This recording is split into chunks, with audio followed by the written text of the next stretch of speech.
మనకి ఎంత ఖర్చు అవుతుంది, ఫేజ్డ్ మేనర్ లో దీన్ని ముందుకు తీసుకెళ్లే కార్యక్రమాన్ని మేము చేస్తా ఉన్నాం. దానికి ఇప్పటికే నారాయణ గారు వీళ్ళందరూ కూడా దానికి సంబంధించినటువంటి రివైజ్డ్ డిపిఆర్స్ అన్ని కూడా తయారు చేస్తా ఉన్నారు. ఆ రకంగా స్టెప్ బై స్టెప్ మేము దీన్ని ముందుకు తీసుకెళ్తాం. మాస్టర్ ప్లాన్ ప్రకారం రైతులతో చేసుకున్నటువంటి ఒప్పందం ప్రకారం జరుగుతుంది. దానికి కేంద్ర ప్రభుత్వం వైపు నుంచి కూడా పూర్తిగా సహకారం అనేది ఉంటుంది. బడ్జెట్ రేపు ప్రవేశపెట్టబడేటువంటి బడ్జెట్ లో కూడా తగిన కేటాయింపులు, నేను ఒక అమరావతికే ఒక 10,000 కోట్లు ఇస్తారా లేకపోతే పోలవరంకి అట్లా కాకుండా ఫేజ్డ్ వైజ్ మనం తీసుకెళ్తా ఉన్నాం. కాబట్టి ఈ ఆర్థిక సంవత్సరం ఎంత మేరకు అవసరమో దాని వరకు కొంత కేటాయింపులు కూడా ఖచ్చితంగా ఈ బడ్జెట్ లో ఉంటాయి. ఆ రకంగానే నిన్న నిర్మలా సీతారామన్ గారితో కూడా జరిగినటువంటి చర్చలో ఈ అంశాన్ని కూడా చర్చించడం జరిగింది. అంటే నేను ఎందుకు అడుగుతానంటే, పోలవరం కేంద్ర ప్రభుత్వ బాధ్యత, అది కేంద్ర ప్రాజెక్టు, వాళ్ళు కట్టాల్సిందే.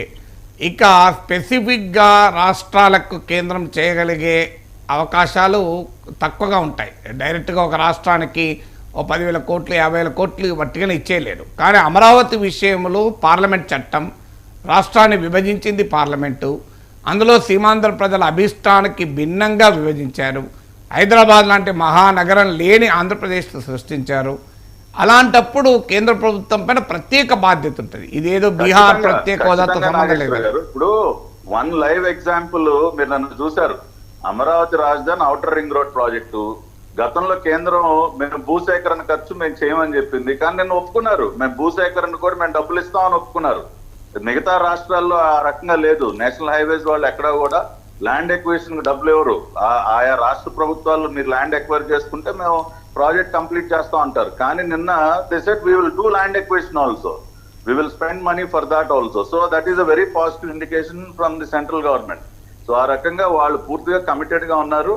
అన్ని రకాలుగా అమరావతి రాజధాని నిర్మాణానికి తోడ్పాటు అనేది ఉంటుంది. రేపు బడ్జెట్ లో కూడా అవసరమైన మేరకు కేటాయింపులు కూడా ఉంటాయి. అంటే రాజధాని అంటే కేవలం దానిలో ఉన్నటువంటి బిల్డింగ్స్ ఇవే కాకుండా డిఫరెంట్ మినిస్ట్రీస్ నుంచి కూడా మనకి అలొకేషన్స్ అనేది అవసరం.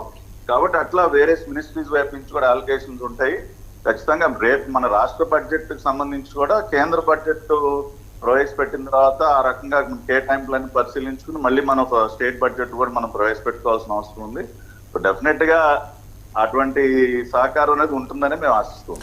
పట్టాభి గారు, ఇక్కడ ఒక్క విషయం అండి, చంద్రబాబు నాయుడు గారు కూడా నిన్న ఒక డౌట్ ఎక్స్ప్రెస్ చేయడం జరిగింది. ఇన్వెస్టర్లను పిలుస్తాము, లేకపోతే అన్ని నిర్మాణాలు పూర్తి చేస్తాం, కానీ 5 ఏళ్ల తర్వాత ఒకవేళ మళ్ళీ ఏమవుతుందో అని చెప్పి ఒక ఆందోళన కలుగుతుంది. సో మళ్ళీ ఇంకా అది రిపీట్ కాకుండా 2014 నుంచి 19 వరకు ఏం జరిగిందో, లేకపోతే అక్కడ అసంతృప్తిగా ఉన్న మీ బిల్డింగ్ అవనియండి, లేకపోతే రాజధానిలో పర్మనెంట్ కన్స్ట్రక్షన్ లేకపోవడం అవనియండి, అందువల్ల ఆయన ఒక నిర్ణయం తీసుకున్నారు. సో రానున్న రోజుల్లో ఆంధ్రప్రదేశ్ ప్రజలకు పర్మనెంట్గా అమరావతి రాజధాని అనే విధంగా ఈ 5 సంవత్సరాల్లో పూర్తి స్థాయిలో అక్కడ డెవలప్ చేసే ఆ విధంగా అడుగులు వేస్తున్నారా?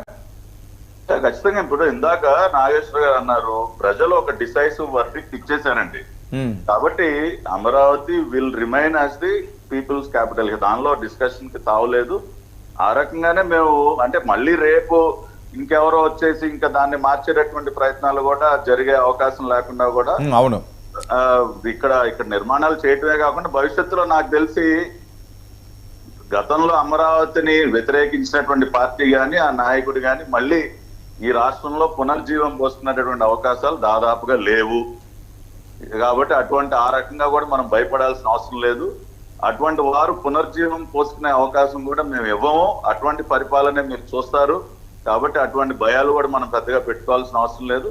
బట్ నిర్మాణాల వేగం మాత్రం ఖచ్చితంగా పెంచుతాం. ఎందుకంటే that is the people's aspiration. ఇప్పుడు ఎందుకంటే పాపం రైతులు వాళ్ళు చేసినటువంటి ఉద్యమం మనం కల్లారా చూసాం. వాళ్ళ పైన ఎన్ని దాడులు జరిగినా కూడా వాటన్నిటిని తట్టుకుని వాళ్ళు నిలబడినటువంటి విధానం, రాష్ట్రం మొత్తం కూడా వాళ్ళకి సంఘీభావం తెలియజేసింది. ప్రపంచవ్యాప్తంగా ఉన్నటువంటి తెలుగు వారందరూ కూడా ఇవాళ అమరావతి రాజధాని కావాలి.